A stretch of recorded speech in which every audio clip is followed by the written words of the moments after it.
আপনারা যদি ঠিকভাবে দেখেন আমি কয়েকবার কথা বলতে পারি।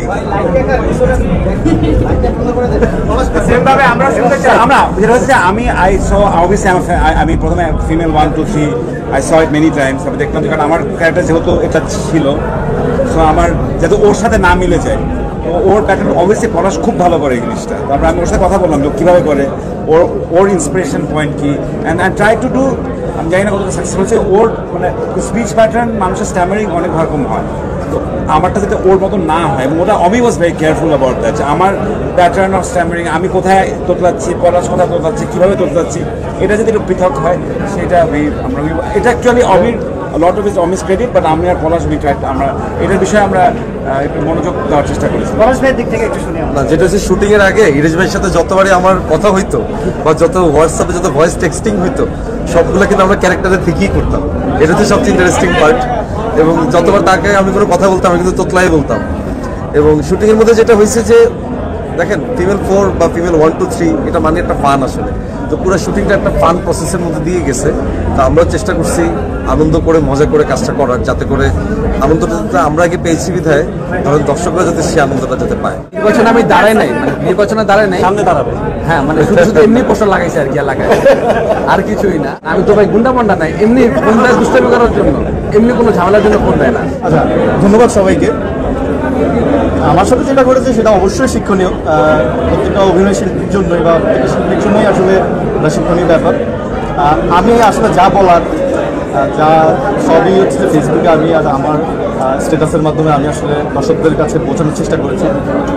এর বাইরে আসলে কিছু বলার এখন আর নাই, সবই আমার ফেসবুক স্ট্যাটাসে আমি ক্লিয়ার করে দিয়েছি। তো আসলে সবাই আমার জন্য দোয়া করবেন। যেহেতু একটা ভুল হয়েছে, এই ভুলটাকে আমি শিক্ষা ভেবে সামনের কাজগুলো অবশ্যই ভেবেচিন্তে কাজ করব। ধন্যবাদ সবাই। আমি আসলে নীলার যত কাজ দেখেছি, তাকে সবসময় খুব সিরিয়াস দেখা যায়, এবং তার ফেসবুকে তার ছবি এবং মানে তার সবকিছু দেখলে মনে হয় যে সে খুব সিরিয়াস, খুব গম্ভীর এরকম লাগে। তখন মনে হলো যে আচ্ছা, এই ক্যারেক্টারকে আমরা যদি একটু ডিফারেন্ট ভাবে দেখি তাহলে হয়তো বা একটু নতুন মনে হবে। সো তখন নীলাকে আমরা অ্যাপ্রোচ করি এবং নীলা আমাদের সাথে কাজ করে। আমি খুবই গ্ল্যাড অ্যান্ড প্রাউড যে আমি এই প্রোডাকশন একটা পার্ট। আমি নিজে এত এনজয় করেছি কাজটা, এবং ফিমেল আগের প্রোডাকশনগুলো এত ভালো হয়েছে। তো আমার কাছে যখনই অফার এসেছে আমি বলতে গেলে লুফে নিয়েছি। হ্যাঁ, ডিস্কো বাবু আছে, সে সামলে নেবে। আমি জোর করে ঢুকে পড়েছি একটা মূল্যবান কথা বলার জন্য, জোর করে ঢুকে পড়েছি। আমি সবসময় অবজার্ভ করেছি যে অমি সহজ সরলকে ভীষণ ভালোবাসে। খুব কঠিন কিছু যেটা নাকি মাথার উপর দিয়ে যাবে তেমন কিছু সে ভালোবাসে না। মানুষটি হচ্ছে সহজ সরল। তো আমি নিজে ব্যক্তিগতভাবে সহজ সরল জিনিসকে খুব ভালোবাসি।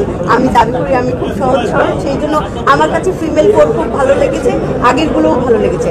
আর সবচাইতে ভালো লেগেছে যেটা আমরা বলিষ্ঠভাবে প্রকাশ করতে পারি না, প্রতিবাদ করতে পারি না, ফিমেল 4-এ কিন্তু একটা ক্যারেক্টার দেখানো হয়েছে, ডিস্কো বাবু। সেটা আমাদের প্রত্যেকের খুব চেনা, খুব পরিচিত চরিত্র, কিন্তু আমরা মুখে কোনো পেটে থাকি কিছুই বলি না। কিন্তু আমি কিন্তু সেই জিনিসটি দেখিয়েছে ফিমেল 4-এ। আপনারা কি বুঝতে পেরেছেন? নিশ্চয়ই বুঝতে পেরেছেন। তো অমি সবসময় নিজে সহজ সরল, এই জন্য একটা সহজ সরল ভাবে গল্পটা বলে যায়। দিন দিন আমাদের জীবন খুব কঠিন হয়ে যাচ্ছে, আমাদের শিল্প সংস্কৃতি, সিনেমা, কবিতা, গান খুব কঠিন হয়ে যাচ্ছে, মনে হচ্ছে বুঝতে পারছি না। আমার মনে হয় যে অমির গল্পগুলো যখন দেখি তখন বুঝতে পারি, ওই যে সহজ সরলকে ভালোবাসতে পারি, চিনতে পারি।